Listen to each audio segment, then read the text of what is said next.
Well, good morning and welcome. This is Katrina Madewell, and you're listening to Tampa Home Talk. Welcome and happy Friday.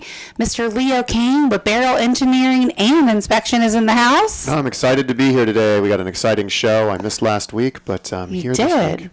We also have Miss Jenny Restrepo from Insured Title Agency. Welcome back. Thank you for having me. Miss On the Fraud Queen. She's going to talk all about that title fraud, man. She's got a new story for us every time she's in the house. I can't wait to talk to her. Today's topic is going to be all about how to read your title commitment. Maybe you've never seen this, but you do get it. You may or may not have paid attention to it. If you got a loan, your lender definitely paid attention to it, especially the exceptions on the back page. But we'll talk about what is in that title commitment, what does it mean, and what are some things maybe you should look out for, especially if you're paying cash. That would be a good one, right? Like the cash stuff in there. So we'll talk about that over this hour. And before we do, we're going to jump into the numbers. Leo, last week, we had a sharp 1021 active new listings on the market. We broke 1,000? In 7 days. Yeah, last week we did. We broke 1,000. We had another couple weeks like that. But last week we definitely broke 1,000. We were at 1021. And this week, not as sharp. So we're coming in at 941. People are still hanging on to those houses. 941 hit the market, single family, 3 counties over the last 7 days. I mean, we've been pretty steady since April. I mean, we look at number of new listings since April. We've been hovering right around 1,000. I mean, we had a small dip, obviously, for Memorial Day weekend, but we get about 1,000 new single-family homes per week hitting the market. So we're steady within 10% on any given week. So new listings is solid. I mean, we've been seeing that solid. I mean, if we go back all the way to the beginning of the year, we're still within a 20% band. So the number of new listings per week is actually a solid number. Our pendings are down a smidge this week. They're coming in at 839 compared to last week, which was 911. Which also continues another trend where new listings are outpacing pendings. So that's something we've been seeing for a while now. It's that tiny little uptick we're seeing in that absorption rate. Not week over week, but I would say every couple, 2-3 weeks, we're seeing a little uptick. So with this constant trend, I mean, for like a 3-year period, we were really looking at the number of pending outpacing new listings, which I was baffled on. Like, if every week we have more houses disappearing from the market than appearing, how do we have anything on the market? But now we're in the opposite. We've got about, like I said, 20% less. So if for every listing that goes on, 20% of those listings are still up and about, basically. And then our solds are these have been pretty consistent most of the year, but coming in at 715. Last week we were 709. So pretty solid numbers there. I mean, they're pretty neck and neck. They're a little lower than the new listings, and the solds are a little lower than the pendings. I just like the consistency of the market. If you're in a good market, you're in a bad market. The one thing I look for is consistency, and that's what we're getting going all the way back to April 5th. We're getting consistent numbers across the board. If new listings are up, solds are up, pendings are up. If new listings are down, sold are down, pendings are down. And they're all basically within the same ratio of each other, which means we have a very strong market. It might not, consistent market. Yeah, and that's what you want. You want consistency, you want strength. You don't want volatility. You don't want to know week to week what's going to happen. Like if you were going to list your house now at a fair price, you pretty much know the timetable on what it's going to take for that house to sell.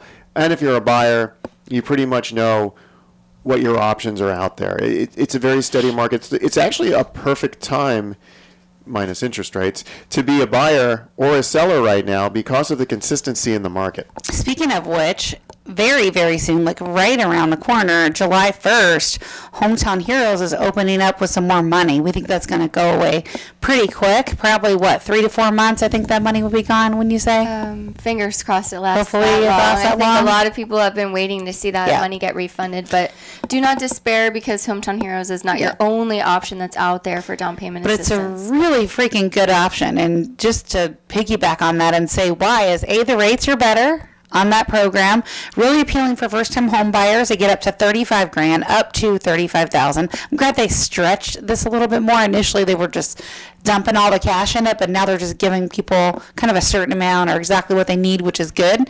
And they're waiving a lot of the regular taxes that buyers would pay. So the intangible taxes, the state tax stamps, those are not on the settlement statement for the buyer. So they're paying less in closing costs, the interest rate is less, and they're getting down payment assistance up to $35,000, and that fund is being replenished. I know that money is coming out of the Sadowski fund, so thank goodness they're not sweeping the money every time. Do you watch that? Is that something you're watching? Sadowski fund? Anyway, state of Florida sweeps it all the time, and it's meant for affordable housing, and they have used this money where it needs to be for the last couple years. Thank goodness. Yes, Leo's making the sweeping motions in the studio. But if you want some information on this, or you know someone looking to buy their first home, or maybe you're looking to sell a home, get us in touch with those recent college graduates, the people getting married, looking to start their life. Maybe there's a spunky 18-year-old that's ready to jump out and move on their own. Good opportunity opening up. No, not 18 anymore. 25? 25? Yeah, I thought I was being a little I'm like, overzealous. What decade are you in? Yeah. Well, I have a couple still at home, and they're around under that age. So. What decade? I'll let you know how that pans out. Are they under 18 or under 25? Under 25, both of them. Or you just want them out of the house? Well, that would be okay, too. But yeah. It doesn't work like that. But then like, 25 is the new 18, and by the time they turn 25, it'll be 34. Yeah, I don't know about that. They're not living at home when they're 34. I think we're going to have to sell the house and squeeze them out if that happens. So if you're listening to that, we can do that. 813-377-2775. That's our off-air number. If you need to squeeze some kids out of the house, make those little birdies fly, we can help you. 813-377-2775.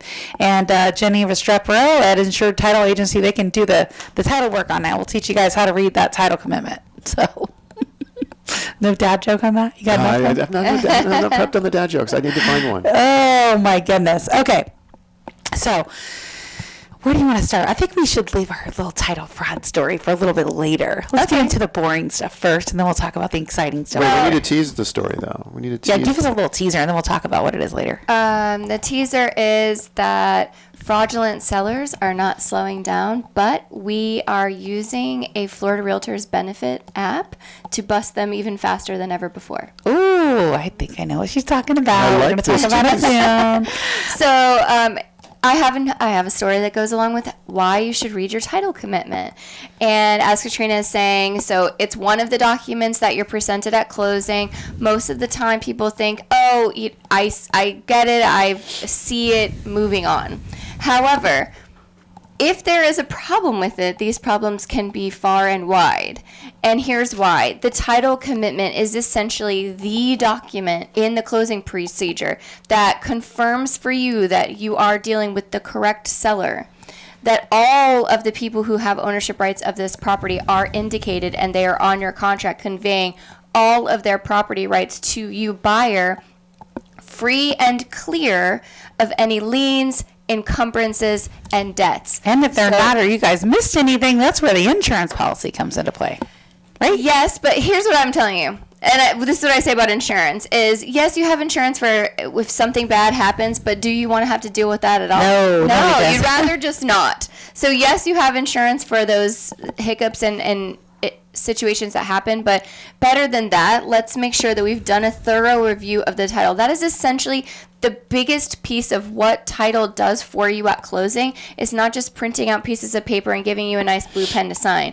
This is the document that shows that our team has done the research, and we are ensuring that we have combed the books, like what you would say, electronically, and we are confirming that you are dealing with the correct seller or sellers, that there's nothing attaching to this property that you're not aware of, that anything that is attached, like say an existing mortgage or something like that, that it's noted on here, it's being paid off at closing. Those are the monies that are held back from the seller's proceeds to settle any of the debts that they have. But here's what can happen. So Katrina mentioned earlier that your lender has reviewed it. Well, what I've learned is not necessarily. Oh, okay, good. Ooh, scandal. Good. I shall not name any names, but a lender partner of ours called me and said, hey, I'm working this deal. Obviously, lender's representing buyer. The buyer did not choose the title company. And here's what's happening. This other title company, not Insured Title Agency, they had expired E&O insurance, and therefore the lender was denying that they could do the closing. Number one, What are you talking about? I was like, how is is this? I guess it's possible. Is it good? No, it's very bad. Like, how hasn't their underwriter shut them down if they've got an expired email? I don't know. So that, honestly, that title company should not be issuing any title policies at all, period. Because when the title company's insurance is expired, this is bad. Now, one thing I want everyone to know is, while we obviously appreciate your business when you're working with us at Insure Title Agency, we are not a party to the contract. So if you're a service provider. Correct. So if the title company on any real estate transaction is not upholding their end of what they're supposed to be delivering on behalf of buyer or seller, get it out of there.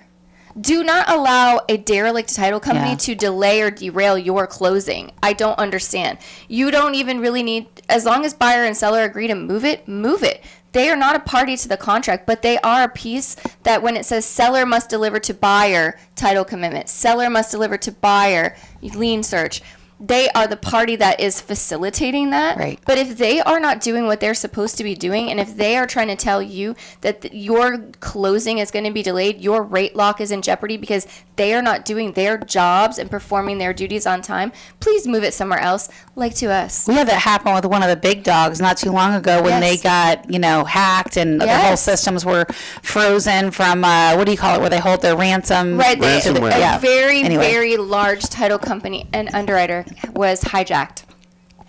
I'm so sorry that that's happening to you, but that's not my problem. It's not, and that's what I said. We represented the buyer, and I'm like, I'm really sorry, but we have a contract that we need to follow. Yes. And so let me give you a little tip. Can I piggyback on that? Please do. So these title commitments are always written on an underwriter, right? Yes. And so a little fast track hack, and if you lived through the housing crash like me, you had to learn this stuff because banks were imploding by the day, as were title companies. And so we lived and worked through that and had to figure out a solution. So the reason why I know this is you could take this title commitment on the underwriter that underwrote the policy, and you can take this and move it to another title company, and it's fast. They'll honor that commitment. Yes. You probably want to piggyback on that and clean it up, but you get what I'm saying. Like, that's a little solution. Absolutely. If some of this is going on. If the retail office that you're dealing with is trying to cause delays because they're not performing their duties, please call us or someone else, because they don't have a say with you moving the file if they can't do what they're supposed to do.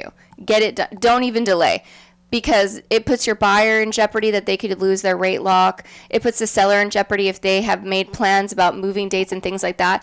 The title company delaying your closing should not be a thing.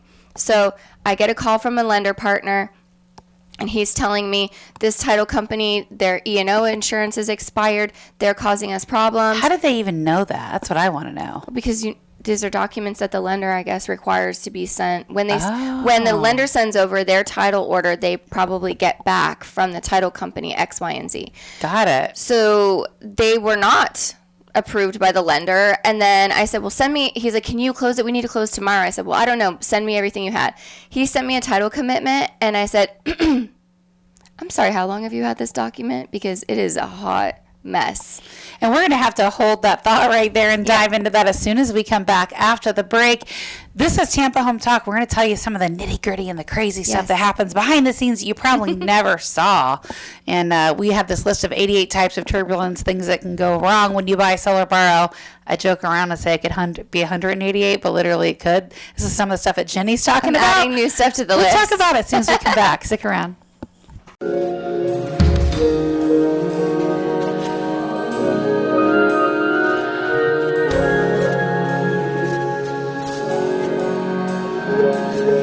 This is Leo Kane with Beryl Engineering and Inspection, bringing you the top of the hour goodness. And that top of the hour goodness has a phone number attached to it, which happens to be 813-377-2775. It's 813-377-2775.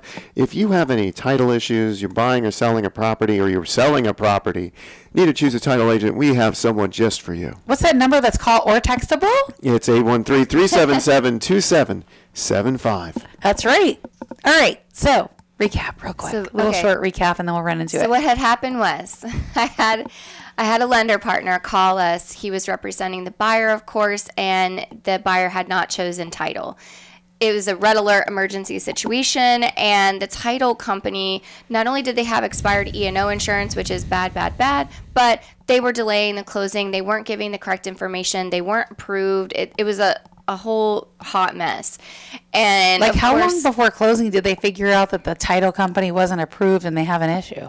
Well, from what I understood from just the lender, they had been dragging we'll get that to you right away. Oh, we'll have that by end of business today. And then kept missing those deadlines and just basically kept using delay tactics for whatever reason. I'm a Gemini, so I have zero patience. Like, you get me with that one time and now we're done. Like, You said end of day. That was today. Now it's tomorrow. That means your birthday is right around now. It's When's Gemini your birthday? season. I already had my birthday, June 7th. I knew it. It was close. My boyfriend says I have to stop celebrating it now. I was like, never. But yes. You don't do the month of birthday? I mean, when you have your birthday on the 7th, most people are like, it's over now. And I'm like, but why? No. Mine's on the 8th. Gemini season. November. So, yeah, it's a whole month thing. But, sorry, we digress. The matter was, like, they were delaying the closing. Like, I think they had already been pushing out the closing. And when I say they, the title company. Sellers ready to sell, buyers ready to buy. Why? The buyers are clear to close. I don't know, because you're working with agents unlike Katrina Madewell, who I'm sure also has the same amount of patience that I do for people causing delays for her not clients. Happening. Give me that commitment. Who's it written on? Reasons that you use a reputable title company, reasons that you use a very seasoned and educated agent, these are the reasons. Because we don't put up with the things that are nonsense. Nonsense. Exactly. So I'm not familiar with the agents on this deal. The property is in Ocala, which doesn't matter. We can obviously close it. But the lender is like saying, red flag, can you help us? Please, please, please, can you close this tomorrow?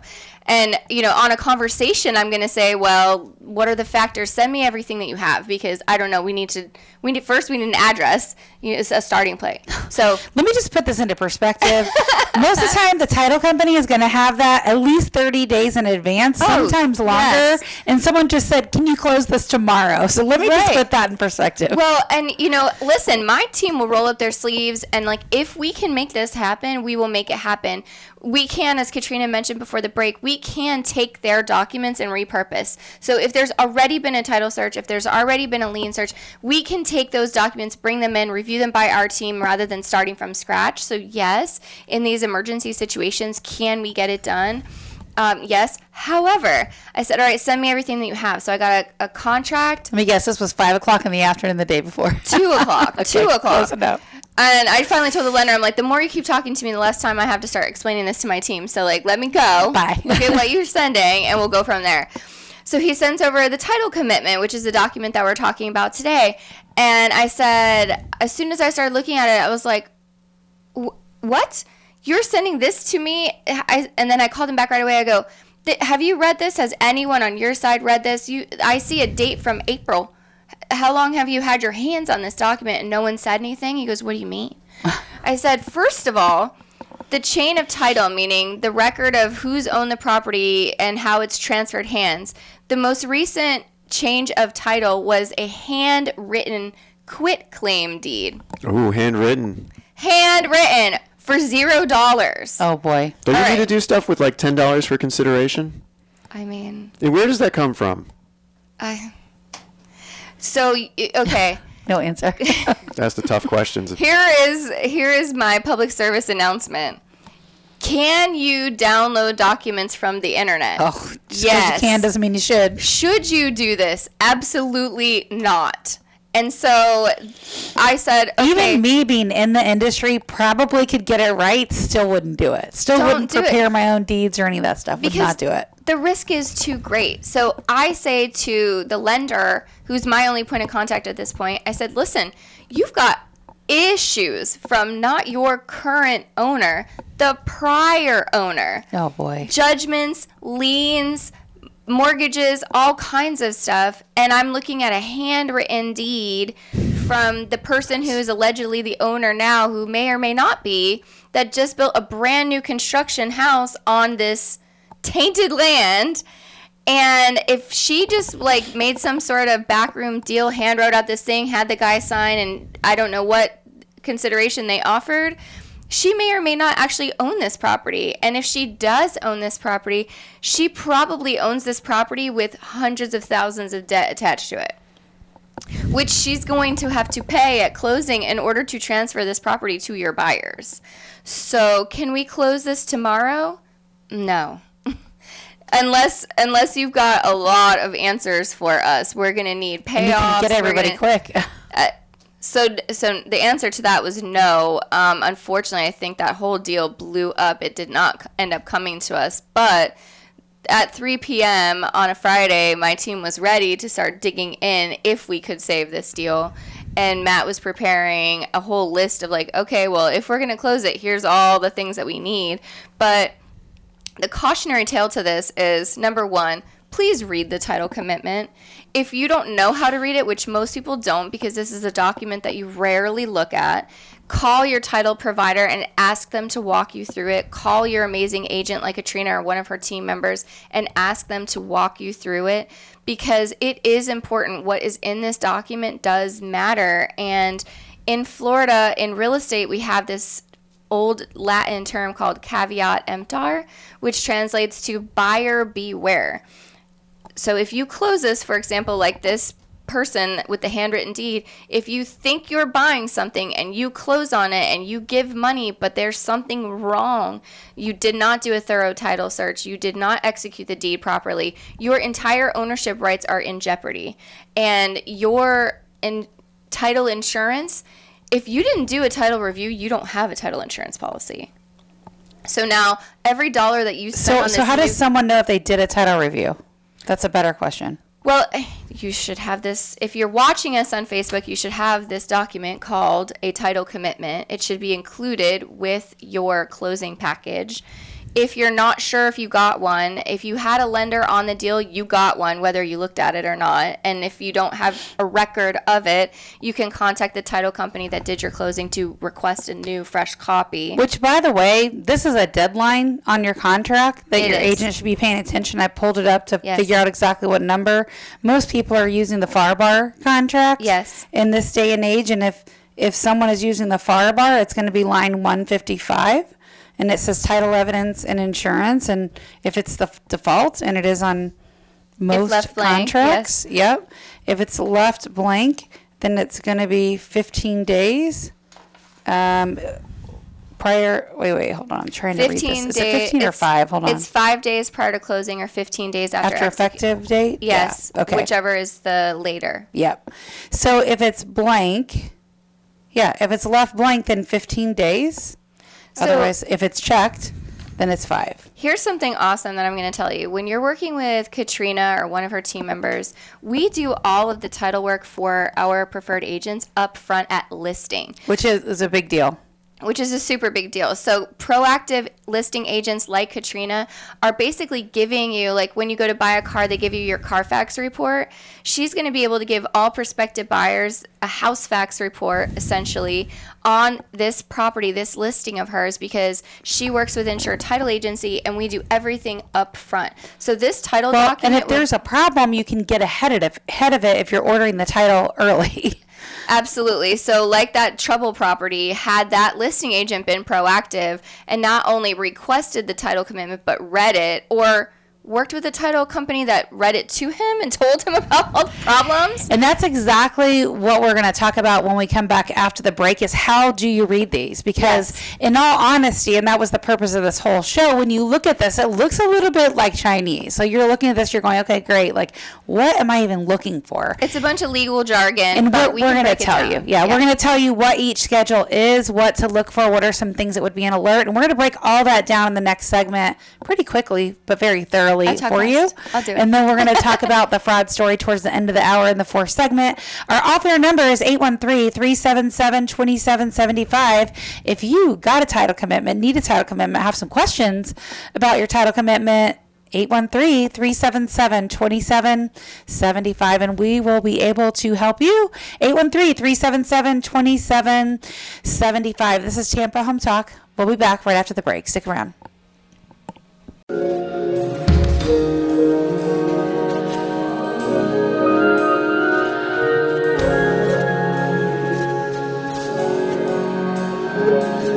And we're back. We are. We are very back. What's our number? We forgot to do it again? I thought it was 813. Well, let's give it out just in case. 813-377-2775. That's 813-377-2775. You know, that's the number one complaint I get from people whenever they don't like the way I meet them. read the number? We don't give the number out enough. 813-377-2775. They tell us. Maybe I should replace my name with the number. Maybe. Go down to the courthaus, fill out the paperwork. Hi, I'm Leo, 813-377-2775. Sounds like there's a song that... I have my own number, so... Has anyone ever done that? Changed their legal name to be a phone number? Oh, if Elon Musk can change Twitter to X, I'm sure it happens. I mean, if you think about it, 813 first name, 377 middle name, 2775 last name. Well, remember Prince changed his name for the symbol. Symbol. Well, that's because he lost the copyright or trademark to his own name. Which is nuts. Oh, that's interesting. Yeah, that happened actually to Cesar Millan. He lost everyone knew the Dog Whisperer, but the Dog Whisperer wasn't actually trademarked to him. It was owned by the TLC or the production company. The production company, so he had to change his name when he stopped doing the Dog Whisperer. Unbelievable. Isn't that craziness? Well, the same thing as in WWE. A lot of those wrestlers don't own those fake stage names. No. Well, just that's what Tesla has the whole, if you've ever paid attention to like their models, they spell sexy, so that the SEXY, but it does. So the Model E, Tesla's models are, well, they have the Cybertruck now, so it throws it all off, but it's the Model S, the Model E or 3, the Model X, and the Model Y, which spells sexy, but they couldn't do the Model E because Ford owned the Model E. Yeah, they do have the E series. Yeah, so it was a 3 with the symbols, the 3 lines. So they couldn't take sexy back. That joke inserted. That was good. That was a solid. JT. I love it. Solid. That was the best one yet, Leo. Thank you. All right. Okay, we got to bang through this title commitment because I do want to bring some value to the person listening. We have fun, but we are going to bring you value. Okay, so here's the thing. I'm going to start from the top. We're going to go super fast. And so that's why I highly encourage you that if anything that I say here triggers something, call into the show because there's no way to go. It usually takes me an hour-long class just to explain this, but I talk fast, so let's go. And we wasted our time. It will go to a podcast, so you can re-listen to it more than once. For sure. But I think the real life stories are the ones that tie the importance to the document because I can read you a document, but telling you how does this crash and burn if you don't read it is important. So, okay, Schedule A. This is basically the facts of the deal. So this is going to have the file number, the effective date, which is we've searched back to this date, and this is where this is accurate from here on out. Or here on back, actually. So you've got an owner's policy, a loan policy. Those will have numbers once we get to your title commitment. What type of ownership, fee simple, or condominium? Who are the current owners? Their exact full legal names and the legal description. Another extremely important part because you have your street address, but it's truly the legal description that is the legal record of how this property is conveyed. If I want to piggyback on that really quick, because one of the things I tell my team, and I see this all the time with newbie agents, so if your brother's cousin, sister's uncle, whatever is your new realtor, be aware of that because a big thing for me, because I have that knowledge with mortgage and title and stuff, I don't let my team ever write out legal descriptions. They always have to import it on the contract from public records. And that's like contract 101 I teach my agents is don't touch the legal description. So that's a big deal. Do not. And sometimes what you see in Property Appraiser is the abbreviated version. Which is a big deal. So the title company, again, anytime you have questions, if you're filling out a contract, if you're filling out a listing agreement and you are not sure, stay in your lane. Let us be your expert partners. Fill up your dance card with your VIP partners so that if you've got a question on the fly, everyone that works with me has my direct cell phone number. I answer on the weekends. Text me, and we will sort this out. So now we're on to Schedule B, Section 1. These are all the things that are right now, requirements to be cleared in order to close. So typically what you're going to see here is a warranty deed transferring from current owners to new buyer. That'll be executed at closing. An executed mortgage, new buyers getting a mortgage, so we're going to have a properly executed mortgage that's going to be recorded. Proof of any payment of any outstanding assessments to Hillsborough County. So if there's anything owed to Hillsborough County, some sort of assessment lien, whatever, there will be a proof that this is now paid off. Then we've got proof of payment for any service on water, sewer, waste, or gas. Those are what your lien search, your municipal lien search is going to reveal. If there's any of those that exist, there will be proof of payment of those properly recorded. Any liens, if there's any liens in place, there's going to be documentation on the closing disclosure that this lien, whether it's a code enforcement lien, an HOA violation lien, whatever, a lien that you didn't pay your roofer, the seller has to pay those and settle them at closing. That cash is reserved from the seller, so it's not a, here's a bill, pay this later. No, they settled at closing. Clear marketable title, and the title company is the gatekeeper to make sure this stuff happens. If there's a homeowners association, we have to have the document called an estoppel. That is confirming that all homeowners association dues have been paid and are up to date. There are no violations or liens leveraged against the property by the homeowners association. I'm going to ask you a question on that before we go to B2. I have had some closings with attorneys, and sometimes if they represent the buyer, we're not an attorney state, so we don't see it often, but I've seen attorneys, in my time, have the title agent mark up the commitment. Can you talk about what that means? What do you mean by mark it up? So I've had attorneys actually say, nope, you're going to mark off all these and clear them now. Okay, sorry. Yes. Guess what? We just dealt with this at the national level. Every contract is negotiable. So here in the state of Florida, we have our standard contracts that were put together by the Florida Bar Association and Florida Realtors.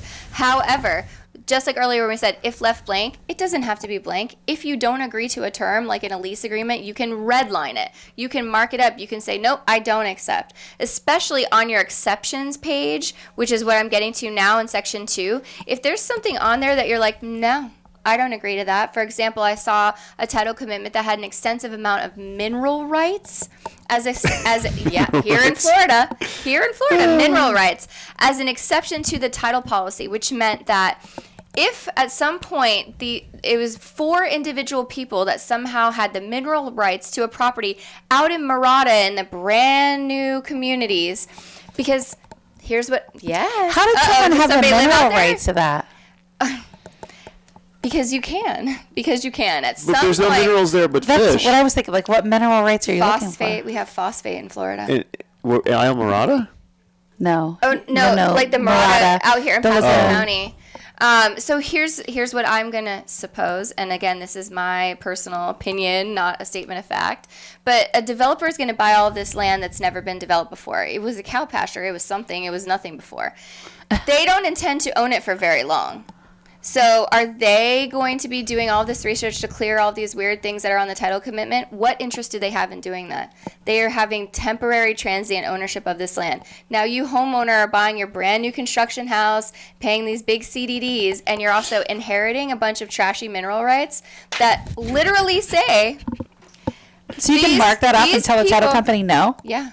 These people have the right to ingress and egress onto your property to explore whether there are any minerals there, and then if they are, they can dig up your backyard, extract them, and give you a fraction of what it's worth on the market, and not need to put it back the way it was when they found it. I don't accept that that's my house. Unlikely with these teeny tiny little lots, but I guess it's possible if it's on there. But every single one of those lots in the whole community probably has the same thing. Oh. So, do you accept? I don't know. I wouldn't. So, because is it unlikely? It is unlikely. But is it possible and legally defensible? It is. And if it is an exception to your final policy, then if it does happen to you, you do not have a title claim. So, and let's be clear, you can't say no exceptions. I don't want any exceptions. That's not possible.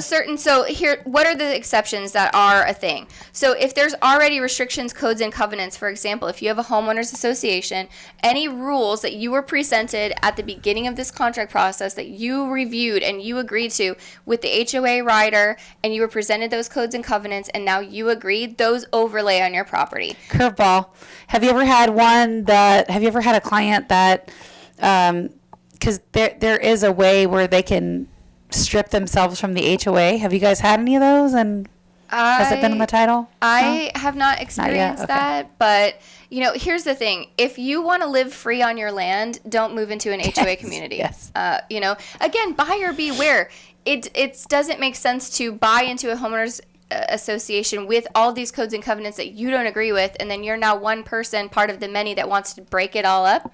I mean, okay, sure, you can do that, but the easier way would be to just find land with no HOA restrictions. Right. Which Agreed. Here in Florida, Katrina can show you plenty of We have options. some. I don't know about plenty. We got a lot more in HOAs and not in HOAs, but There's still some. There's a Maybe lot. you're going to go to Hernando County, but we got you. There, Polk County. There are options for you. you don't have to go that far. But Please live free on your land if that is your decision. But please don't move into an HOA community and decide that you want to burn it all down.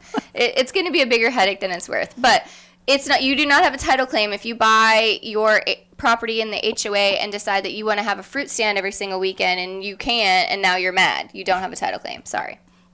Which is why you need to review all codes and covenants ahead of time. so what else is in there that maybe someone should be pushing back on, saying, no, and what's normal stuff that's in there? So normal stuff is going to be the restrictions of your city or your county. So for example, you still have to abide by code enforcement restrictions of City of Tampa or City of Wesley Chapel or Pasco County, things like that, that if there are requirements for how you can utilize your property, what farm animals and things, those are going to be standard rules. If there's any sort of easements for a power line or something from the county, the use of sidewalks in front of the sidewalk that's in front of your property, those are going to be things that are listed on there. Things that you don't want to see on here is you don't want to see exceptions from a prior foreclosure. So that could be on there, and the reason that it goes on there is because there was robo-signing and all kinds of mess when we had the housing market crash, lots of foreclosures that were not done properly. And so if you see an exception to an old foreclosure, that's definitely one that you say, absolutely not, I don't accept, take it off. Okay, and then hopefully you're working with a reputable title company that would never do that to you, but if you see it, that's absolutely one to get taken off. So can they rewind back? Let's say the house has changed 2 or 3 times. Can they rewind 4 times in the past over a robo-signing?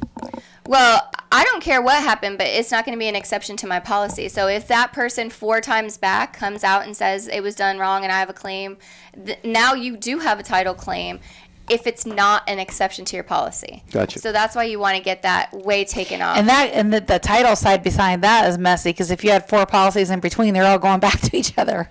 Well, you had 4 messy people that didn't clear off to begin with. But so that's definitely something to get taken off.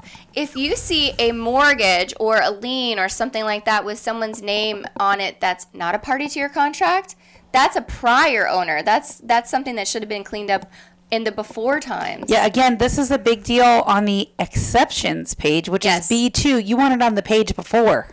If you leave something on here as an exception, if it's improbable, fine. But if it happens and it's an exception, you do not have protection. You do not have a title claim. Anything else on there we should look out for? We got about 30 seconds. Basically, it's just looking for the words like foreclosure, mineral rights, and my biggest advice is don't try to become an expert on this document. Use an expert. Work with an expert agent, work with an expert title company, and ask questions. Even an attorney. You can hire an attorney if you want to review this stuff. But I'll add to that, make sure they're qualified. Look at our reviews. Check us out on Google, Insured Title Agency. We've got hundreds of reviews.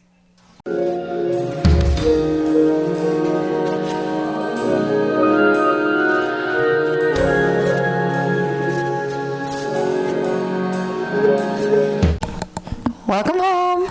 This is Tampa Home Talk. Our off-air number is 813-377-2775. You can call or text us if you'd like to get in touch with myself, Leo, any of our guests, Adam, 813-377-2775. And today we're talking all about title commitments.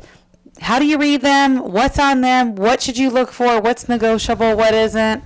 What's important about this? So if you didn't hear anything else, at least look at your exceptions page and look for mineral rights or prior deeds or mortgages and make sure that's off. Yes. Or, look at your contract, see when this document is due to you. Make sure that you get that email and review it with the title company or review it with your expert agent. So you always have a great fraud story for us because you guys are so, do they find you or you guys just follow them? You're like the tornado chasers, right, of the fraud stories? Well, unfortunately, the fraudsters are coming at all of us from every single angle because we get updates from our underwriters all the time, statewide. And back in January, I was up in Tallahassee for the Great American Realtor Days and just threw it out there to agents from around the state. And everybody's like, oh, yep, that happened to us. This happened in this county. This is this. This is that. It's happening all the time. And so the best way that you can protect yourself, especially if you're on the buying side, is working with a reputable title company. And we are using Forewarn, which is an app afforded to all Florida realtors as a member benefit. Yep. Finally, I was talking to an agent friend of mine in South Carolina, and they had this so much longer ahead of time before we did. Dang, and we have way more fraud than they probably have in North Carolina. I know, but yeah, finally got it. So here we had a executed contract that came in for vacant land down in Longboat Key in Sarasota, which means it's high price point. And then as soon as we started looking into it, it's like, well, wait, there's a notice of commencement pulled for this. So vacant land with a notice of commencement basically means something. So they're about to be doing something on this land. Why would they be selling it while still having an open notice of commencement? So this was red flag number one. Then the telephone number that we were supposed to be working with that was the alleged seller sending text messages. So we basically did a reverse lookup. We took this phone number, put it into Forewarn, nothing comes up, which could indicate it's a burner. That's not good. If nothing comes up, I'd be concerned. Exactly. So nothing came up, and then we took the address and did a reverse search and got the correct owner name and the correct telephone number for the real and rightful seller. Ooh. Yes, and between that and contacting the builder, we were able to track down the rightful seller before escrow was even deposited to find out that no, this is not being listed for sale. It was absolutely fraud. And in that situation... Did you have agents involved on that deal or no? I did not see the executed contract, so you're not sure. So okay. I'm not sure if there was an agent involved. But here's what I can say about agents is we have agents that are experienced, that work with large brokerages, who have been fooled by these fraudsters because they're just getting smarter and smarter. It's not that we're not educated and trained, but they're coming up with new and creative ways. They're faking IDs through Photoshop. They're providing selfies. They're doing, brokers are saying do this, this, this, and this, and they're figuring out workarounds for it. And luckily, we caught this one way ahead of anybody getting, going with Beryl Engineering and getting like a study done or doing a survey and then incurring cost for something that essentially is not going to be there. Buy. Or worst case scenario, it closes, you pay for it, and now you figure out that it's fraud. And the worst one, obviously, would be vacant land because most people are buying vacant land to do what with? Build something. But we talked about legal descriptions earlier. The legal description, if you read it, is for the land, not for the domicile on the land. So if you find out that you bought the land fraudulently and just spent $1 million building a brand new house on land that you don't own, this is not a situation that you're going to want to have to try to unwind. And even if there's a title claim, it's still going to be a terrible mess, a huge headache. And so the biggest protection that you have is please go through a reputable title company. Please do a thorough title search. Please work with someone that asks all the questions, who has a record for busting fraud, because they are coming at us as much as they can. And, of course, that's what criminals do. They should put title on blockchain. I'm telling you, the blockchain technology is the way to go. There are lots of different legislative measures that are making it to Tallahassee, are being reviewed by lawmakers. But, unfortunately, our law enforcement hands are tied if it's not a crime that's on the books, that's not a law that they can enforce. And so this is where when we go to Tallahassee, we have advocacy groups, we have our realtor party, which we go and lobby our elected officials and make them aware of, here are the laws that we really need for protecting home ownership rights. Take the people that have been involved in the fraud to Tallahassee with you. I will make that recommendation. Take them with you. Let these lawmakers hear their story about how their land got stolen or their house got stolen. Yes. Let them hear it. They won't even believe it. Like you say, you try to explain it to law enforcement, and they don't even know what you're talking about. They can't understand it. And the fraud that we have busted, I know I've talked about the big one that we busted. He was charged with scheme to defraud, which is a financial crime, so it does fit, but it's not title fraud. Title fraud is not a chargeable offense. Yeah, this should be a felony. It should be. I mean, we should have larger penalties for this, because even though, let's say, this person was busted, so did they steal the house? Did they ultimately get away with it? No, but wasn't there still a crime? Yeah. There was an intention. Definitely. If you attempt to rob my house, but you don't actually get away with it, you're still committing a crime. Right. And so these are the gaps that we're trying to fill in, and also implement measures where it's harder to electronically record. More information is required, because while it is a service, it's also being exploited by people that have nefarious intent. Yes. Leo, you want to bust through some of our listings there? I'll see what I can do. We have 7050 Hollowell Drive, Tampa, Florida. This is a 3-bedroom, 2-bathroom in Hillsborough County. 33634 is With a the zip code. pool in Copperfield. You better go quick if you want it, because we got multiple offers on that one. Oh, this one won't be around. Listing price $450,000. Then we have 12703 Kings Lake Drive. This is in Gibsonton, Florida. 3 bedrooms, 2 bathrooms.